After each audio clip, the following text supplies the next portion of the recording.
नमस्कार प्रेक्षकांनो, मालिकेच्या आजच्या भागामध्ये आपल्याला पाहायला मिळणार आहे की ऊर्जाला आता देवदर्शनाला पाठवण्याचा इकडे विजया आणि हर्षवर्धन यांचा डाव आहे.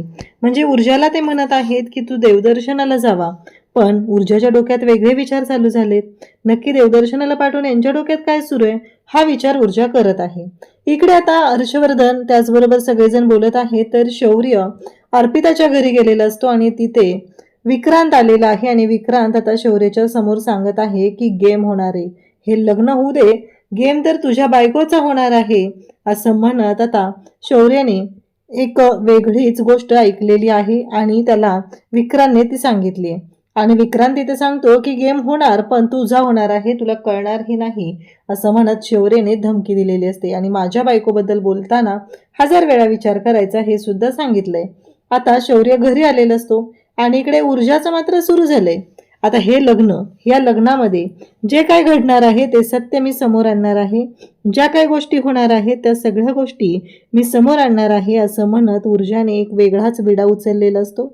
ऊर्जाने ठरवले की काहीही झालं तरीही या सगळ्यातून, आता या सगळ्या गोष्टीतून बाहेर आणायचं आहे ते मोठं सत्य जे दडलेलं आहे ते, आणि त्या हर्षवर्धनला सुद्धा अक्कल शिकवणारे, त्याला अद्दल घडवणारे असं ऊर्जा म्हणत असते. पण इकडे शौर्याला या गोष्टीचा राग येतो. शौर्य म्हणतो तुला कळतंय का, तू हर्षवर्धन मगापासून जे काय म्हणतेस ते माझे डॅड आहे, तू त्यांच्याबद्दल बोलते, असं तरी नको करू, वैयक्तिक रागातून या गोष्टी करू नको असं शौर्य तिला सांगत आहे आणि दोघांमध्ये अगदी वादाची ठिणगी पडलेली आहे. हे सगळं अशा पद्धतीने सुरू आहे. तर इकडे आपल्याला पाहायला मिळतं की आता दिव्या ऊर्जाकडे येते आणि ऊर्जाला म्हणू लागते की अगं ऊर्जा, शौर्य कुठे गेलाय तुला माहितीये का. ऊर्जा काम करत बसलेली असते. ऊर्जा म्हणते कुठे गेलाय, तेव्हा ती येऊन तिला सांगू लागते की तुला माहित नाहीये कुठे गेलाय. तेव्हा ऊर्जा म्हणते सांग ना कुठे गेलाय शौर्य. त्याच्यावरती दिव्या म्हणू लागते की अगं शौर्य त्या अर्पिताला भेटायला गेलाय. तेव्हा ऊर्जा म्हणते जाऊ दे ना मग, नाही प्रॉब्लेम काय आहे, तो अर्पिताला भेटायला गेलाय ना, मग जाऊ दे. दिव्या म्हणते तुला कळत नाहीये का, तो अर्पिताला भेटायला गेलाय आणि तू असं कसं जाऊ दिलंस ग. तेव्हा ऊर्जा म्हणते मी काही चुकीचं केलेलं नाहीये, तो अर्पिताला भेटायला गेलाय ही गोष्ट चांगली आहे ना, कारण अर्पिताला भेटायला जाणं गरजेचं होतं आणि म्हणूनच तो गेलेला आहे. आता मात्र ऊर्जाच्या लक्षात सगळ्या गोष्टी आलेल्या असतात. ही दिव्या तिचे कान भरण्याचं काम करत आहे हे सुद्धा लक्षात आलेलं असतं. आणि मग मात्र इकडे ऊर्जा म्हणते की अगं शांतो, दिव्याला काही करून ऊर्जाला तिथून बाहेर हकलवायचं असतं, कारण तिथं ज्या गोष्टी आहेत त्या गोष्टी तिला मॅनेज करायच्या आहेत, यासाठी हे सगळं चाललेलं असतं. आता मात्र ऊर्जाला ती सांगत असते की मी तुला काय सांगते कळतंय का, अगं तू वेड्यासारखी करू नकोस, जा तिथे त्या शौर्याला फोन कर, बघ त्याचं काय चाललंय, कारण जे काय घडत आहे ते पूर्णपणे चुकीचं आहे, लक्षात घे जरा, आणि अशी राहू नकोस, तुला माहितीये का आईने सुद्धा मला फोन करून सांगितलंय. तेव्हा ऊर्जा म्हणते की अगं तुझं काय चाललंय ना हे लक्षात घे जरा, तू या कोणत्याच गोष्टीशी काही संबंध नाही. तेव्हा मात्र इकडे ऊर्जाला ती म्हणत असते की तुझ्या लक्षात येत नाहीये का ऊर्जा, तू चुकतेस, तुला नाही माहिती याचे परिणाम काय भोगायला लागणार आहेत, या सगळ्या गोष्टी सांगितल्या जात असतात. तेव्हा मात्र ऊर्जा तिला समजून सांगत असते की दिव्या तुला काही काम नाही आहे का दुसरं. त्यावरती दिव्या म्हणते नाही, मला आईनं सांगितलंय तुझ्यावरती लक्ष ठेवायचं, आई मला बोलली सुद्धा होती तुझी काळजी घ्यायची, कारण पाठराखीण पाठवलेली नाहीये ना सोबत, असं स्वतःच बोलत असते. आता मात्र ऊर्जाला प्रश्न पडतो हिचं करायचं काय. तेव्हा दिव्या म्हणते अगं म्हणजे तो जहागीरदारांनी तिकडे अर्पिताच्या घरी गेलाय, म्हणजे विचार कर शिर्केंच्या घरी गेला, एवढा वेळ त्याला लागत नाही ग कधी, आज जरा जास्तच वेळ लागलाय, म्हणजे विचार कर तू जरा, काही प्रॉब्लेम तर नाही ना येणार, म्हणून तुला मी सांगते असं म्हणत आता स्वतःबद्दल बोलत असते. ऊर्जाला खरं तर तिचा राग आलेला असतो, पटतच नसतं ऊर्जाला हे सगळं जे काय चाललेलं आहे ते. शेवटी ऊर्जा म्हणते की नाही, मला एकदा फोन करून बघावं लागेल, कारण ही ऐकणारच नाहीये, असंही शौर्याला जाऊन खूप वेळ झालाय, एकदा मी त्याला फोन करून बघते, असं चालू झालेलं असतं ऊर्जाच्या डोक्यात. आणि ऊर्जा फोन करण्याचा निर्णय घेते. या सगळ्या गोष्टी ज्या पद्धतीने घडत असतात ते पाहून मात्र आता धक्का बसलेला असतो, कारण इकडे दिव्याला एकच काम करायचं आहे आणि ते म्हणजे काहीही झालं तरीही दिव्या शोधाशोध करत आहे. शोधाशोध कशाची, तर तिला ते डॉक्युमेंट्स हवे आहेत जे त्यांनी पद्माला दिलेले होते, ते डॉक्युमेंट्स तिला हवे आहेत आणि त्यासाठी तिचा हा सगळा तिथे चाललेला गोंधळ असतो. आता मात्र इकडे दिव्या ते शोधत असते, दिव्याला काय ते डॉक्युमेंट्स सापडत नसतात तिला एक डॉक्युमेंट सापडतात, पण ते डॉक्युमेंट वेगळेच कोणाचे तरी असतात. दिव्या म्हणते काय हे सगळे लिगल डॉक्युमेंट्स ना एकसारखेच दिसतात, काय करू आता मी. इकडे शौर्य हा अर्पिताच्या शेजारी असतो. अर्पिता म्हणत असते की शौर्य, बरोबर आहे ना मी काय म्हणते ते, म्हणजे तुला आवडलं का रे? आणि हे बघ ना, हे खूप सुंदर ठिकाण आहे, आपण इथे जाऊया, आपण इथे मस्त फिरायला जाऊया, असं म्हणत ती त्याच्याशी बोलत असते. तेव्हा मात्र शौर्याचं अजिबात लक्ष नसतं, कारण हनीमूनला कुठं जायचं, काय करायचं, या सगळ्या गोष्टींचं तिने प्लॅनिंग केलेलं असतं. शौर्याला कळतच नसतं की हिला बाहेर कसं काढायचं. शौर्य म्हणतो की ऊर्जा, तू खूप मोठी चूक केली मला इकडे पाठवून, तू पाठवायला नको होतंस मला इकडे, असं शौर्य आता विचार करत आहे. कारण या सगळ्या गोष्टींचे परिणाम काय होणार आहेत हे शौर्याला सुद्धा माहिती आहे. पण ऊर्जाने हट्ट केल्यामुळं शौर्याने इकडे येण्याचा निर्णय घेतलेला असतो. तसा विचार केला तर शौर्याने या सगळ्या गोष्टी हँडल करणंही तेवढं गरजेचं आहे. ऊर्जाने माणुसकीच्या नात्याने त्याला जायला सांगितलेलं आहे, आणि जर त्याचा अर्थ शौर्य असा घेत असेल तर ती गोष्ट सुद्धा चुकीची आहे. मग इकडे शौर्य तिला म्हणत असतो की मी निघतोय आता, मला जावं लागेल. पण अर्पिता मात्र ऐकायलाच तयार नसते. अर्पिताचं म्हणणं असतं की थांब ना, एकतर तू इतक्या दिवसानंतर आलाय, मला एवढी सगळी तयारी तुला दाखवायची. आणि ती शौर्याचा हात हातात घेते आणि ती म्हणते की आज मला पहिल्यांदा तुझा हात असा हातात घेता आलाय, नाहीतर असं काही करायला जमतच नव्हतं रे मला, असं ती स्वतःच सांगत असते. कारण या सगळ्या गोष्टींमध्ये जे काही परिणाम आहेत ते सुद्धा शौर्याला माहिती आहेत.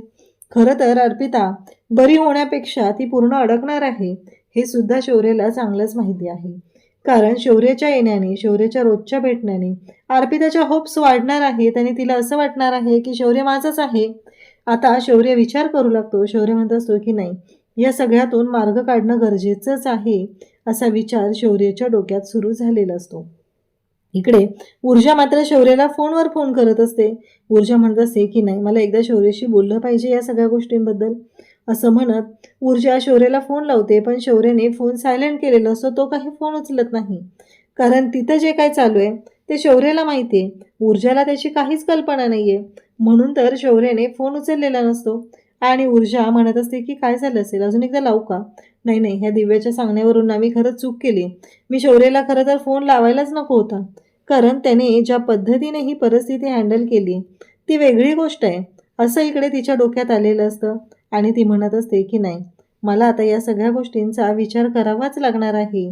आणि असं म्हणत तिने म्हणते की नाही, शौर्याने आता तिथे गेलेला आहे तर तिथली परिस्थिती हँडल करावी लागणार आहे, म्हणत तिने स्वतःला शांत करते. इकडे फायनली एवढे पेपर चालल्यानंतर पद्माच्या हाती ते ॲफिडेव्हिट लागतं, ज्याच्यामध्ये लिहिलेलं असतं, मी पद्मा बाबुराव कदम, वय वर्ष 23, मी स्वतः लिहून देते की हे सगळं चाललेलं असतं. ऊर्जाचा फोन झालेला असतो आणि ऊर्जा आत येणार आहेच तेवढ्यातच तीर्था तिथे येते. आणि तीर्था म्हणते की अगं मला ना ब्रॉकोली सूप करायचं आहे आणि मी ते करते, पण मला जमत नाही, मला सांगशील का तू ऊर्जा वहिनी? तेवढ्यातच दिव्या दारातून वाकून बघत असते. आणि मग ऊर्जा म्हणते, हां मी तुला सांगितलं असतं, पण ते सूप वगैरे त्या सगळ्या ज्या गोष्टी आहेत ना तुझ्या दिव्या वहिनीला छान जमतात गं, तू तिच्याकडनं घेशील का? तेव्हा तेवढ्यातच दिव्या तिथे येते आणि म्हणते, सांग कोणतं सूप बनवायचं आहे, ड्रमस्टिक सूप, ब्रोकोली सूप, कोणतंही सूप सांग, मला ना ते छान पद्धतीने बनवता येतं, मी बनवून देऊ शकते तुला, मी मदत करू शकते. आता ऊर्जाच्या लक्षातच आलेलं नाही आहे की नक्की काय गोंधळ झालेला आहे. कारण तिथून जर डॉक्युमेंट्स घेऊन दिव्या गेलेली असेल तर मात्र खूप मोठा गोंधळ होऊ शकतो. खरं तर ते डॉक्युमेंट्स दिव्याच्या घरी तिकडे पद्माच्या घरी सेफ राहिले असते, पण ऊर्जाने आणून इथे आयतं खोलीत दिव्याच्या हातात दिलेलं आहे, हर्षवर्धनच्या हातात दिलेलं आहे. एकदा का ते ॲफिडेव्हिटच ऊर्जाकडे नसेल तर ऊर्जा काहीच करू शकणार नाहीये, ही गोष्टच लक्षात येत नाहीये. आता ऊर्जा आणि दिव्या आता तिथून निघून जाते. त्याचबरोबर इकडे आता शौर्य निघालेला असतो. तेव्हा अर्पिता त्याला म्हणत असते की शौर्य थांब ना, अजून थोडा वेळ थांब ना तू, असं अर्पिता त्याला सांगत असते. तेव्हा शौर्य म्हणतो की नाही, मला निघायला लागेल, मला काम आहे, मला जायचं आहे. त्याच्यावरती अर्पिताचं म्हणणं असतं की आता काय माहिती कधी येशील, पण मी तुला ना माझ्या मनातून सगळ्या गोष्टी सांगितल्यात, आजपर्यंत हे कधीच जमलं नव्हतं, आज पहिल्यांदा मी तुझा हात हातात घेतलाय, असं म्हणत आता अर्पिता बोलत असते. शौर्य तिला समजवण्याचा प्रयत्न करत असतो, पण त्याचा काहीच उपयोग होत नसतो. खरं तर हे सगळं अर्पिता आणि अर्पिताच्या बापाचं नाटक तर नाही ना, हा मोठा प्रश्न उभा राहतो. आता शौर्य बाहेर येतो, त्याच्या डोळ्यात आलेलं पाणी तो पुसत असतो. तेव्हा मात्र हर्षवर्धन, जहागीर, दिग्विजय शिर्के तिथे येतात आणि म्हणतात, काय झालं? अर्पिताची अवस्था पाहून डोळ्यात पाणी आलं ना? बरोबर आहे, मी बाप आहे तिचा, माझी अवस्था काय होत असेल? तेव्हा शौर्य म्हणतो की तिच्यावर ट्रीटमेंट सुरू करा. त्यावरती शिर्के म्हणतात की ट्रीटमेंट तर सुरू आहे ना, डॉक्टरांनी हेच सांगितलंय, तूच तिच्यावर एक उपाय आहे, तू तिच्याशी भेटणं बोलणं तरच ती बरी होणार आहे. त्यावरती शौर्य म्हणतो पण हे कसं शक्य आहे? तेव्हा तो म्हणतो की मी करेल, मदत करेल, मला जमल तेवढी, पण तुम्ही डॉक्टरांचीही ट्रीटमेंट चालू ठेवा. त्यावरती सुवर्णा म्हणत असते की अरे शौर्य काहीतरी खाऊन जा ना, कॉफी बनवते. तेव्हा शौर्य म्हणतो की नाही नको. अर्पिताने सुद्धा त्याला विचारलेलं असतं, अर्पिताला सुद्धा त्याने नाही म्हणून सांगितलेलं असतं. त्यावेळेस इकडे लगेचच आता दिग्विजय शिर्के म्हणतात कसं आहे माहिती आहे का, ज्या गोष्टी होणार नाहीत ना त्या गोष्टीची आश्वासनं नका देऊ जहागीरदार साहेब. कसं आहे माहिती आहे का, माझी मुलगी आहे ना गुंतत चालली आणि तिला त्रास होतो या सगळ्या गोष्टींचा. कसं आहे, तेव्हा शौर्य म्हणतो मी वाटेल ते करायला तयार आहे. त्यावरती दिग्विजय शिर्के म्हणतात की मग लग्न कर अर्पिताशी. आता हे ऐकल्यानंतर धक्काच बसतो. अर्पिताशी लग्न कर. आता अर्पिताशी लग्न नाही होऊ शकत आहे शौर्याचं, हे त्यांनाही माहिती आहे आणि शौर्यालाही माहिती आहे, पण त्यांना मात्र दाखवूनच द्यायचं आहे की तू नाही करू शकणार. तेव्हा शौर्य म्हणतो की ते सोडून बोला. त्यावरती त्यांचं असं म्हणणं आहे की हे बघ कसं आहे माहिती आहे का, मलाही माहिती आहे, पण एक बाप म्हणून आज मी किती कासावीस आहे ना हे कोणी नाही समजू शकणार.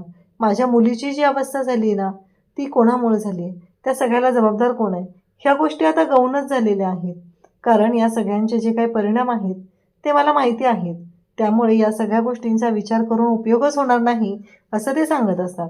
इकडे मात्र आता विजयाने खूपच छान अशी, त्याचबरोबर हे सगळ्या गोष्टी सुरू झालेल्या असतात आणि छान अशी व्यक्ती गोळा केलेली असते आणि त्यासोबतच इकडे पाहायला मिळतं ते म्हणजेच की ती म्हणते की मला ना तुम्हाला सगळ्यांना सांगायचं आहे. कसं आहे माहिती आहे का, परत माझ्यावर यायला नको ना, देवदर्शनाचं मी बोलले नाही आहे म्हणून तुमच्या सगळ्यांच्या समोर मी देवदर्शनाचं बोलत आहे. आणि त्याचबरोबर ह्या सगळ्या गोष्टी जेव्हा घडत असतात तेव्हा मात्र ती म्हणत असते की कसं आहे बघा ऊर्जा. तेव्हा आजी म्हणतात की मी काही जी लिस्ट दिली होती त्यातलं नाव तारीख फायनल करूया. ऊर्जा म्हणते ठीक आहे. विजया म्हणते बघ नाही तर तू जायची देवदर्शनाला आणि त्या पद्माचं लग्न होऊन जायचं. तेव्हा हर्षवर्धन म्हणतो की त्या लग्नाशी आपल्या फॅमिलीचा काही संबंध नाही आहे, कारण त्या दोन्ही फॅमिलीशी आपला संबंधच येत नाही आहे, कारण ते आपले दोन्हीकडूनही नातेवाईक नाही आहेत असं हर्षवर्धनने क्लिअर केलेलं असतं. त्यावरती विजया म्हणते पण कसं आहे माहिती आहे का, ही एक लिगल ॲडजस्टमेंट आहे आणि तुम्ही दोन्ही बाजूचे दोघं वकील आहात, त्यामुळे विचार करण्यासारखी गोष्ट आहे की पुढे काय करायचं आहे. इकडे शौर्य निघतच असतो त्यावेळेस विक्रांत तिथे येतो आणि विक्रांत शौर्याला पाहून आता बडबड करायला सुरुवात करतो. शौर्याच्या बाबतीत वाटेल ते बोलत असतो. तेव्हा शौर्य म्हणत असतो की हे बघ कसं आहे माहिती आहे का, तेव्हा तो म्हणतो की आत्ता आलायस का माझ्या बहिणीची काळजी करायला, त्याची काही गरज नाही आहे आणि माझ्या बहिणीची काळजी तर तू करूच नकोस, कारण माझ्या बहिणीला बरं कसं करायचं ना ते माझी मी बघून घेईल असं तो स्वतः सांगत असतो, कारण ती मॅड आहे, त्याचा काहीच उपयोग होणार नाही आहे असं सगळं झालेलं असतं. आणि त्याच वेळेस इकडे तो म्हणतो की त्याचा काहीही उपयोग होणार नाही, कारण माझ्या बहिणीच्या बाबतीत जे काही घडत आहे त्याला जबाबदार कोण आहे, तू. कसं आहे माहिती आहे का, तुम्ही अख्ख्या जहागीरदार कुटुंबाने आमच्या कुटुंबाची वाट लावायचं ठरवलं आहे, कारण तुम्ही सगळ्यांनी जाणून बुजून हे सगळं केलेलं आहे आणि तुम्ही सगळेजण आमच्या या सगळ्या गोष्टींना जबाबदार आहात, तुमच्यामुळे हे सगळं झालेलं आहे असं सांगितलं जात असतं. तेव्हा मात्र शौर्य म्हणतो बाद झालं. तेव्हा विक्रांत चिडलेला असतो. शौर्य म्हणतो बोल बोल, काय बोलायचं आहे ना ते बोलून घे एकदा असं म्हटल्याबरोबर इकडे आता शौर्य त्याला म्हणतो बोल. तेव्हा तो सांगतो की हे लग्न आता कळेलच, लग्नावर नंतर जिरणार आहे, माज उतरणार आहे तुझ्या बायकोचा. तेव्हा शौर्याला खूप राग आलेला असतो. उद्याच्या भागात आपल्याला पाहायला मिळतं की आता इकडे ऊर्जाने होकार दिलेला आहे, ठीक आहे काही हरकत नाही आहे, पण तिच्या डोक्यातली विचार, तिच्या मनातली चलबिचल ही मात्र आजीच्या लक्षात येते. आजीला कळलेलं असतं की काय प्रॉब्लेम होणार आहे आणि कशा पद्धतीने गोष्टी होणार आहेत हे आजीच्या चांगलंच लक्षात आलेलं असतं. तेव्हा मात्र इकडे हर्षवर्धनने आता स्पष्ट केलेलं आहे की त्या कुटुंबाशी आपला काही संबंधच नाही आहे, तर आपल्याला फरक नाहीच पडला पाहिजे. त्याचवेळी ऊर्जा आता तिथं उभी आहे आणि ऊर्जा हे सगळं बोलणं ऐकत असते. तेव्हा मात्र ऊर्जा म्हणते की नाही, काही झालं तरीही ह्या लग्नामध्ये काहीतरी प्रॉब्लेम येऊ शकतो, कारण हे लग्न जर होऊन गेलं आणि मी तिथं नसेल तर, असे विचार तिच्या डोक्यात सुरू झालेले असतात. इकडे आता विक्रांतने स्वतःहून सांगितलंय ह्या लग्नानंतर राडा होणार आहे आणि वाट लागणार आहे ती तुझ्या बायकोची. तेव्हा शौर्य म्हणतो एक गोष्ट लक्षात ठेवायची. त्यावरती विक्रांतचं असं म्हणणं असतं कसं आहे माहिती आहे का, तू आता बायकोला असिस्ट करतोय ना केसमध्ये, कारण तू तर तुमची जहागीरदार असोसिएट सोडले बहुतेक असं म्हणत तो बोलत असतो. तेव्हा इकडे ह्या सगळ्या गोष्टी झालेल्या असतात आणि मग शौर्य म्हणतो, कळेल ना वाट कोणाची लागणार आहे आणि काय होणार आहे ते लक्षात येईल तुझ्या, मग कळेल त्यानंतर काय होणार आहे ते. असं सगळं चाललेलं असतं आणि त्याचबरोबर इकडे आता शौर्याने विक्रांतचा माज उतरवलेला असतो. त्यानंतर जेव्हा गोष्टी घडत असतात त्याच वेळेस आता शौर्य घरी आलेला आहे. ऊर्जा म्हणत असते ही सगळी चांगली संधी आहे त्या दिग्विजय शिर्के आणि हर्षवर्धनचा चेहरा सर्वांच्या समोर आणायची आणि त्याचबरोबर या सगळ्या गोष्टी ज्या आहेत ना त्या मला माझ्या पद्धतीने हँडल कराव्या लागणार आहेत असं ती म्हणत असते. इकडे शौर्यला राग येतो. शौर्य म्हणतो, तुला कळतंय का, तू इतक्या वेळ झालं जे काही बोलत आहे ते लक्षात येते का, कारण तुझ्या गोष्टी लक्षात येत नाहीये. तू ज्या व्यक्तीबद्दल बोलते हर्षवर्धन ते माझे डॅड आहेत. ऊर्जा वैयक्तिक रागातून या गोष्टीची सुरुवात करू नकोस, हे सगळं समजून घे असं म्हणत शौर्यने ऊर्जेला गप्प केलेलं आहे. अशाच अपडेटसाठी चॅनलशी कनेक्ट राहा. थँक्यू.